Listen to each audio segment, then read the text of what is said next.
6 o'clock here on your Monday morning. Thanks for joining us here on Up with KREM. I'm Tim Pham. We also want to welcome you in if you're watching us on KREM 2 Plus today. Meteorologist Thomas Patrick here to give us our forecast. Thomas, what can we expect as we head into a brand new week? Good morning. Yeah, good morning, Tim. This week, almost exactly like last week, unfortunately, because that weather pattern, while calm and stable, is to a fault. There's going to be some patchy fog out there this morning. There might very well be some slick spots, especially in the western plains of Spokane County. Right now it's 29 degrees. Things look fine out in Coeur d'Alene, but it's starting to get a lot foggier over Spokane County. You're starting to notice it not just here at our Southville studios, but just a little bit downtown as well. But the visibility is at their lowest once you get to Airway Heights at the airport and then west from there. Here's a live look at the traffic impact this morning. This is a look from our camera at I-90 and Freya right now, where you can see traffic is moving really smoothly here at the 6 o'clock hour, which is what we love to see on a Monday morning. We'll keep a close eye on all of our traffic cameras and let you know if there's any foggy conditions maybe you should be aware of. We'll let you know here on Up with KREM. We bring you weather and traffic together every 30 minutes. This morning, an urgent warning for drivers. Over the last week, hazardous winter driving conditions causing crashes statewide. WSDOT and the Washington State Patrol advising drivers just how dangerous bridges and overpasses are. We have conditions such as freezing rain. Even in dry pavement, you still can't go 60, 70 miles an hour the speed limit. You have to slow down. You have to drive for conditions. That bridge itself might be a little slick because there's nothing underneath of it to insulate the roadway. Spokane police are also warning drivers to take extra precautions this winter, asking drivers to reduce their speed, increase following distance, and get their brakes and tires checked before driving. Happening this morning, in a matter of hours, Spokane County is hosting the annual Spokane County Tax Foreclosure Auction. This year's auction includes about 30 parcels of eligible property for foreclosure. You can view the properties available right now on the Treasurer's website. Bidding starts at 8 o'clock this morning. Anyone interested must submit their bids online. The county says winning payments must be made by Thursday. Also happening today, Spokane City Council is expected to vote on the future of the community-oriented policing services, also known as C.O.P.S. KREM 2's Brandon T. Jones live from City Hall for us this morning. Brandon, there's been a bit of back and forth on what will happen with C.O.P.S. Good morning. Tell us about it. Yeah, good morning, Tim. Well, on Friday, a press conference was called and held to support the organization C.O.P.S., and that effort was led by two council members who were leading that charge, urging residents and community members here in Spokane to reach out to fellow council members and offer their support and show their support for the organization. With Mayor Lisa Brown's budget, C.O.P.S. wouldn't be guaranteed that annual $450,000 that's always been given. Instead, they would have to bid for it among other organizations. In a written statement, Mayor Brown asked for transparency on how C.O.P.S. is using taxpayer money, saying, quote, accountability and transparency around the use of taxpayer funds have been at the forefront of my decision making throughout the past year, especially in light of the significant budget deficit I inherited. Council members Jonathan Bingle and Michael Cathcart expressed doubt that other council members would support funding C.O.P.S. in the short term. Council will vote tonight on a 3-month contract extension for the organization's contract for no more than $200,000. Council President Betsy Wilkerson was also in attendance to the press conference Friday. She expressed support for keeping the community policing group around, but says that if C.O.P.S. is to continue, there needs to be a clear plan moving forward. We all want the same thing. So how do we work on that together, and how do we be the most fiscally responsible to make that happen?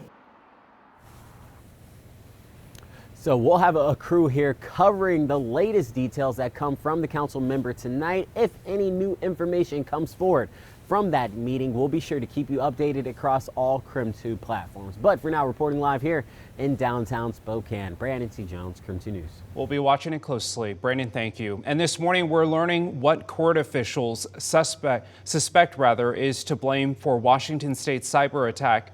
For more than 2 weeks, gun sales were put on hold. The State Patrol was not able to conduct the necessary background checks, and it took a little bit longer for potential foster parents to get approved to house children. But no personal confidential data was lost. The suspected cause was an employee within the state's court system clicking on a pop-up ad on a legitimate private website that had already been compromised. They had a weakness where they put in a piece of software that anybody who visited, it would throw a pop-up, and that pop-up was basically malware. And if you didn't use a specific way to get out of that pop-up, it was going to infect your computer.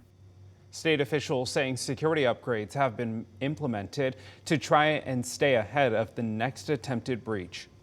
KREM Cares is inviting everyone to help support our local animal shelters this holiday season. We're hosting the Stock the Shelves campaign to raise money and pet food for Spokane. This Thursday, KREM 2 is hosting a pet food drive at local PetSmarts locations on Spokane South Hill, the North Side, and Spokane Valley. Then we will pick up all of the food from local stores and take it to the shelter to help families needing help caring for their pets this holiday season. We have more information on KREM.com. Speaking of helping animals, a local nonprofit, Heart, jumping into action to help animals displaced during the Coeur d'Alene Plaza apartment fire last week in downtown Spokane.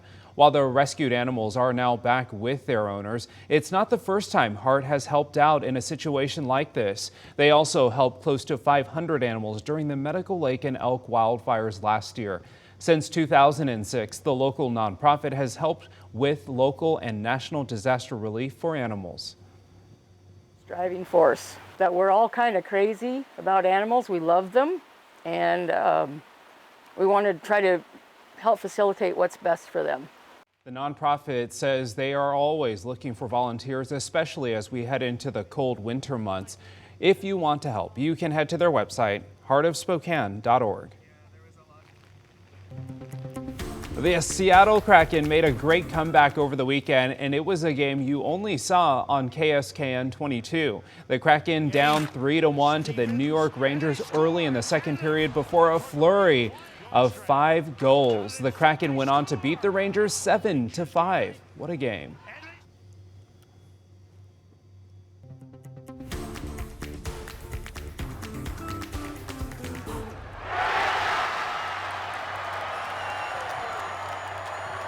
Oh, and look at those teddy bears fly, Tim. And that was what caused that to happen. In case you missed it, our team took part in the annual Spokane Chiefs Teddy Bear Toss on Saturday. Thomas Patrick, Brandon T. Jones, and I helped collect all of those teddy bears and stuffed animals, because it wasn't just teddy bears. There were all kinds of stuffies. A lot of Squishmallows this year. Yeah. Okay, someone threw a weighted stuffed animal, and I was like, why is this so heavy? Well, that's because if you're sitting in the 200 level, Yeah, you but they basically got to get it to the 100 Yeah, level, that's true. and then the people pick it up. Well, from here's there. the thing. They actually collected more than 8,000 in total, which is incredible. The teddy bears will be given out to kids in our community.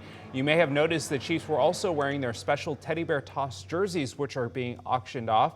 The Chiefs went on to win that game 3-2. And it was a great game. It was so good. And during the Chiefs game, we also participated in some other games to help raise money for the Christmas Bureau. All right, so check this out. We did like it's not the half court Yeah. shot, center shot ice. challenge, and that was my first shot.